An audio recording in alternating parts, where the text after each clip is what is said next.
လက်မှုအမှုပညာအသင်းမှလုပ်ငန်းရှင်များအနေနဲ့ပြည်ပကုန်စည်ပြပွဲတွေမှာပါဝင်ပြသလိုပါကမြန်မာကုန်သွယ်မှုမြင့်တင်ရေးအဖွဲ့နဲ့ဆက်သွယ်ဆောင်ရွက်နိုင်တယ်လို့မြန်မာကုန်သွယ်မှုမြင့်တင်ရေးအဖွဲ့ညွှန်ကြားရေးမှူးချုပ်ဒေါက်တာထိန်လင်းကပြောပါတယ်။ယမန်နေ့ကပြုလုပ်ခဲ့တဲ့အမျိုးသားပို့ကုန်မဟာဗျူဟာ2026-2030ရှိလက်မှုအမှုပညာပစ္စည်းကဏ္ဍအကောင့်ထဲပေါ်ရေးညှိနှိုင်းအစည်းအဝေးမှာအခုလိုပြောကြားခဲ့တာဖြစ်ပါတယ်။မြန်မာကုန်သွယ်မှုမြင့်တင်ရေးအဖွဲ့ညွှန်ကြားရေးမှူးချုပ်ဒေါက်တာထိန်လင်းက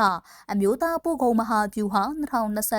2026-2030အတွက်မြန်မာလက်မှုအမှုပညာပစ္စည်းကဏ္ဍလုပ်ငန်းစီမံချက်ကိုအသေးစားစက်မှုလက်မှုလုပ်ငန်းဦးစီးဌာနမှရေးဆွဲပေးပို့ထားပြီးဖြစ်၍လုပ်ငန်းစီမံချက်ပါလုပ်ငန်းစဉ်များကိုအကောင့်ထဲပေါ်နိုင်ရန်အတွက်အသင်းအဖွဲ့များမှသိရှိလိုသည့်များကိုမေးမြန်းနိုင်ရန်ရည်ရွယ်၍အစည်းအဝေးကိုကျင်းပခြင်းဖြစ်ကြောင်းပြောကြားခဲ့ပါသည်မြန်မာကုန်သွယ်မှုမြင့်တင်ရေးအဖွဲ့အနေနဲ့အမျိုးသားပို့ကုန်မဟာဗျူဟာ2026-2030လုပ်ငန်းစီမံချက်ပါလုပ်ငန်းစဉ်များမှဦးစားပေးအကောင့်ထဲပေါ်မဲ့လုပ်ငန်းစဉ်များကိုလည်းရွေးချယ်ဆောင်ရွက်သွားမယ်လို့သိရပါတယ်ရှင်။